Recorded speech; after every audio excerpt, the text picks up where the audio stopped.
Qasim lay dead, his body sliced into 4 pieces, placed horrifyingly in separate corners of the thieves' hidden cave.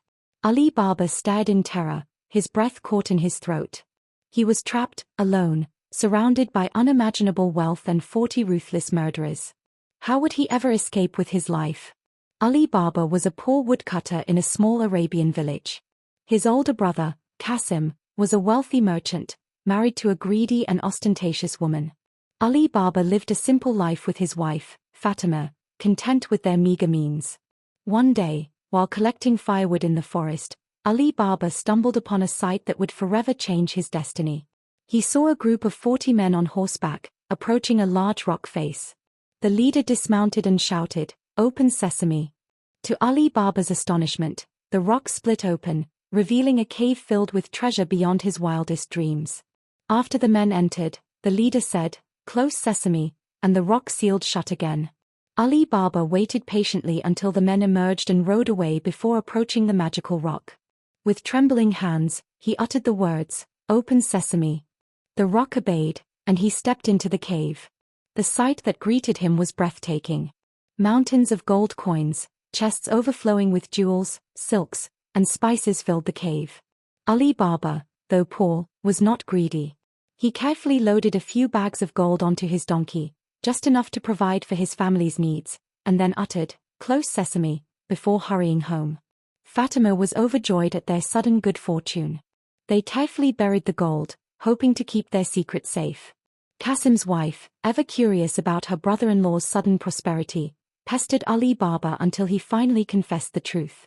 Qasim, consumed by greed, demanded to know the location of the cave and the magic words. Ali Baba, despite his misgivings, told his brother everything. The next morning, Qasim, driven by avarice, set off for the cave with several mules. He easily opened the cave with the magic words, "Open sesame," and rushed inside. Once inside the cave, Qasim was completely overwhelmed by the sheer quantity of riches before him.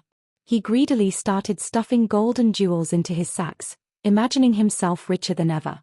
He forgot all caution and became so engrossed in his greed that he lost all sense of time. When he had finally filled his sacks to bursting point, he turned to leave the cave. But in his excitement and greed, he had completely forgotten the magic words. Panic began to set in as he tried every word and phrase he could think of, but the rock remained stubbornly sealed. Qasim was trapped. Meanwhile, the 40 thieves returned to their hideout. They were furious to find someone else's tracks near the entrance. The leader, a fierce and ruthless man named Abu Bakr, entered the cave and discovered the terrified Qasim huddled in a corner. Qasim's pleas for mercy were met with cold indifference. Abu Bakr ordered his men to seize Qasim. They dragged him to the center of the cave, where Abu Bakr, with a chillingly swift motion, drew his scimitar. The cave echoed with Qasim's screams, then fell silent. When Qasim didn't return home, Ali Baba grew worried.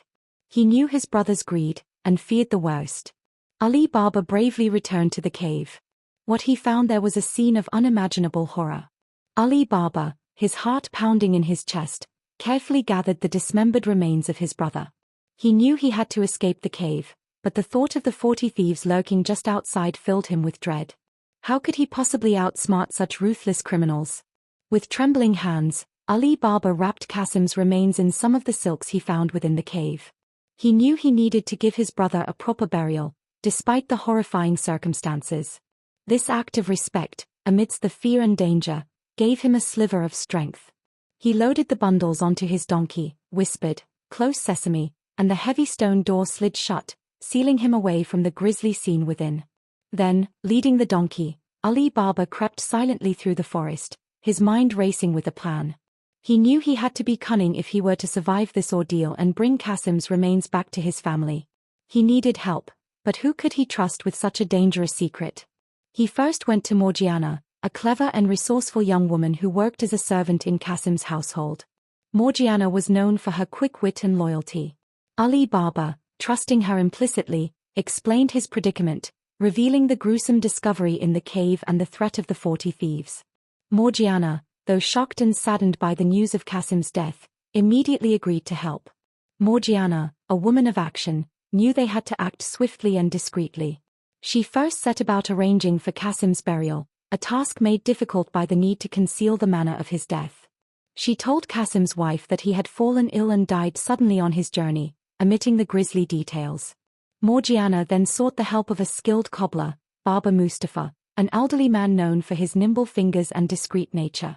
She promised him a handsome reward if he could stitch Qasim's body back together so that he could be given a proper burial without arousing suspicion. Baba Mustafa, intrigued and spurred by the promised payment, agreed to the unusual task.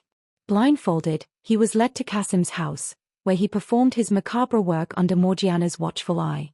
Meanwhile, the 40 thieves returned to their cave, enraged to discover that Qasim's body was missing. Abu Bakr, their leader, flew into a rage. He was determined to find the person who had dared to steal from them and defile their hideout.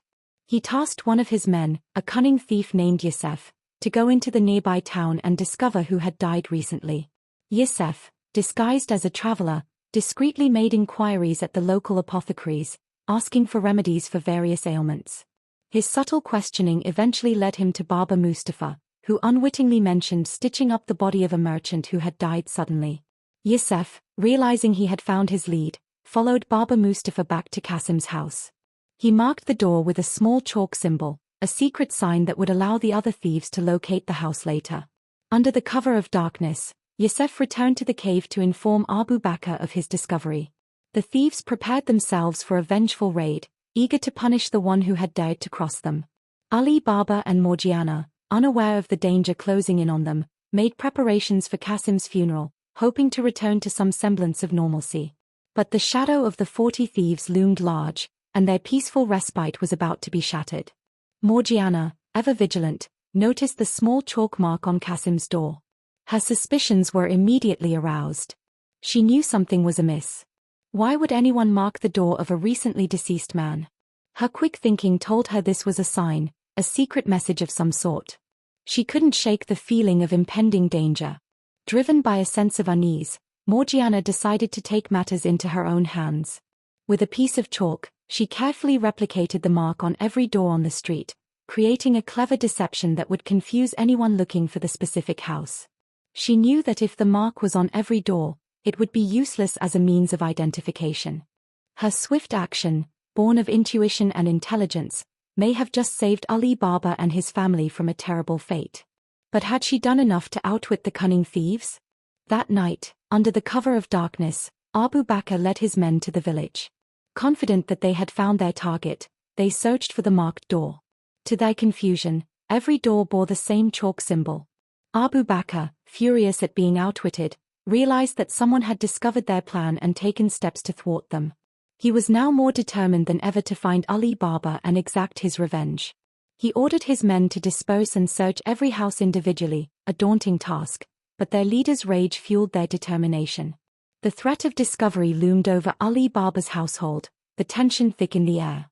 The next morning, Morgiana, still uneasy, went to the market to buy supplies. There, she noticed a strange man loitering near the well, seemingly observing the comings and goings of the villagers.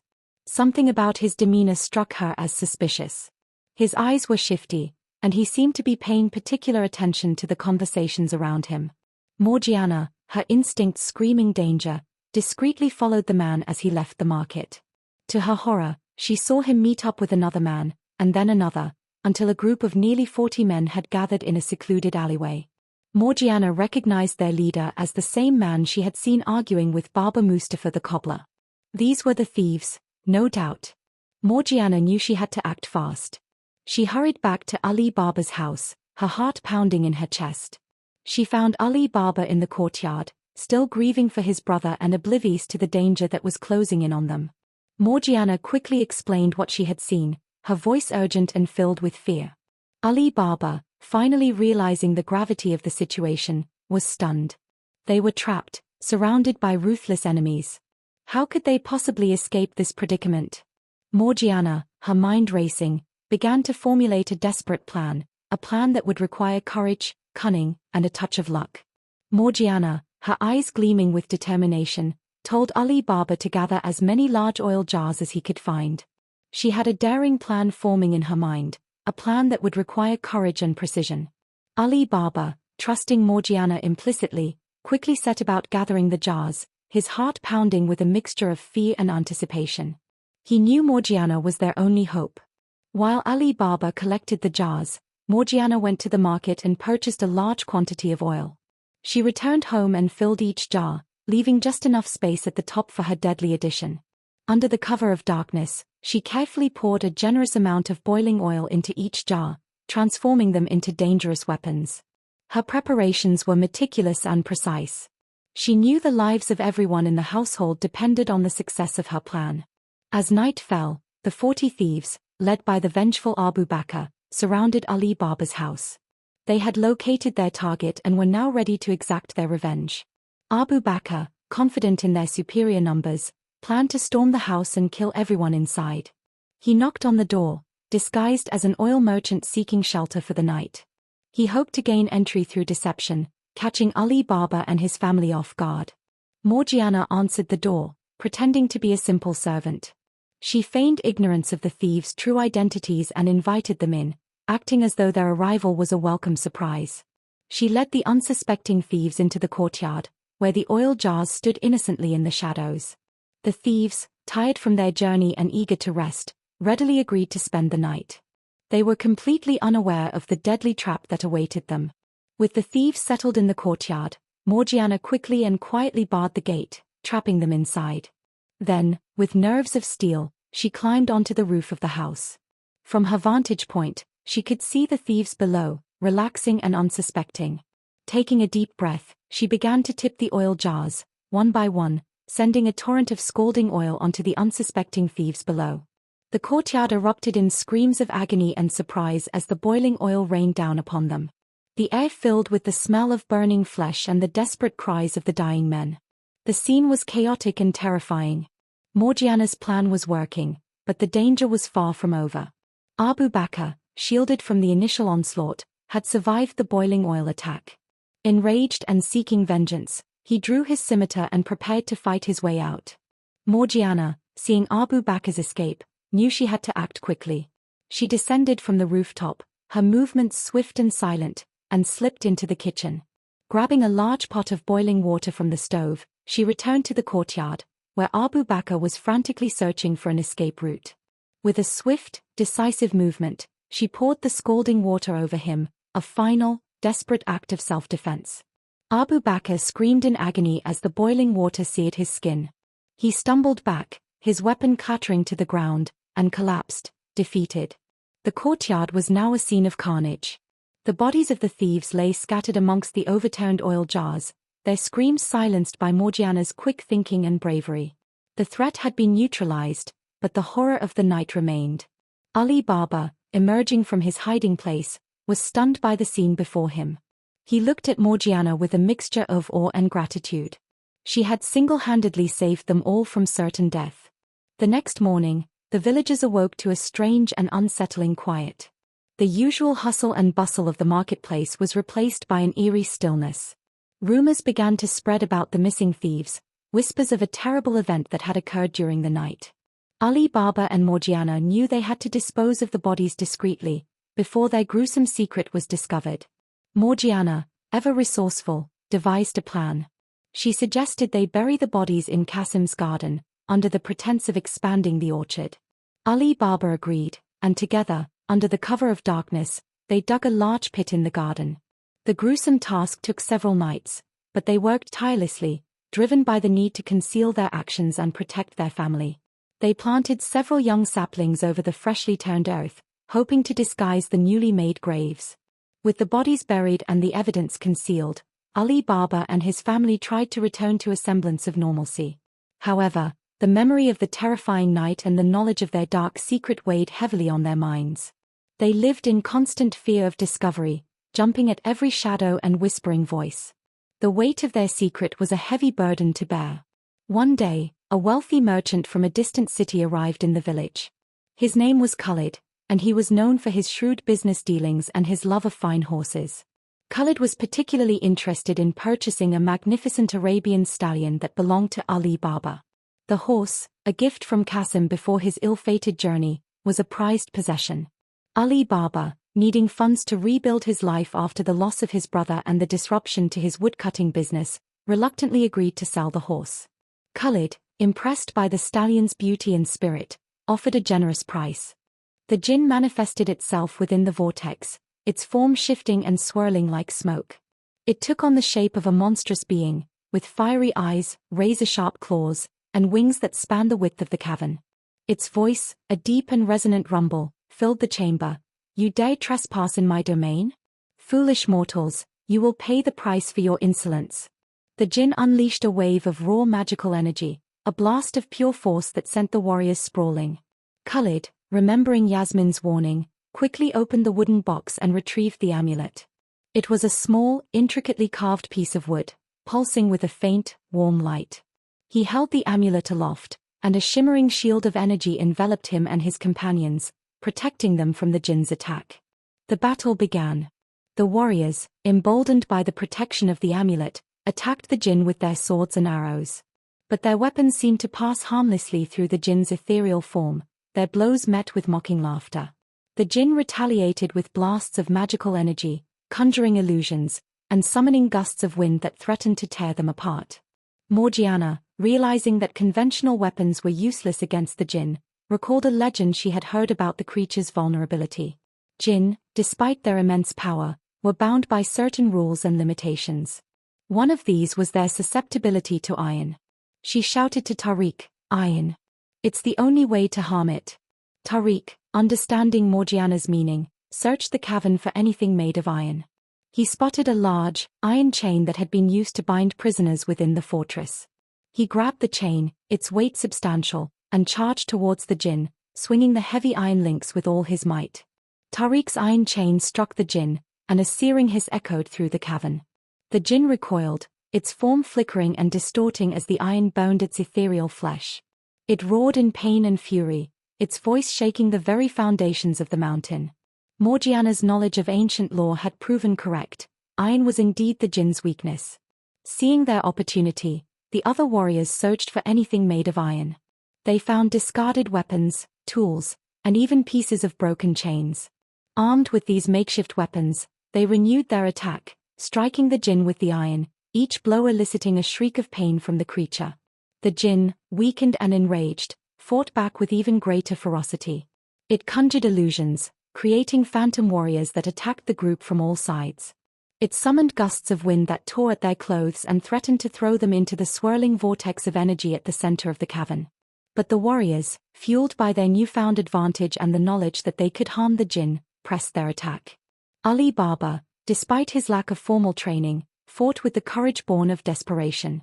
He wielded a broken iron bar, striking the jinn whenever he could, his blows driven by the memory of his brother's death and the desire to protect his family and friends. Khalid, with the amulet still protecting them from the worst of the jinn's magic, coordinated the attack, directing the warriors and ensuring that they exploited the jinn's weakness to the fullest. He fought with the skill and precision of a seasoned warrior, his movements fluid and deadly. The battle raged, the cavern echoing with the clang of iron against the jinn's ethereal form, the roars of pain and fury, and the shouts of the warriors. The air crackled with energy, the very stone of the cavern seeming to vibrate with the intensity of the conflict. Slowly but surely, the jinn began to weaken.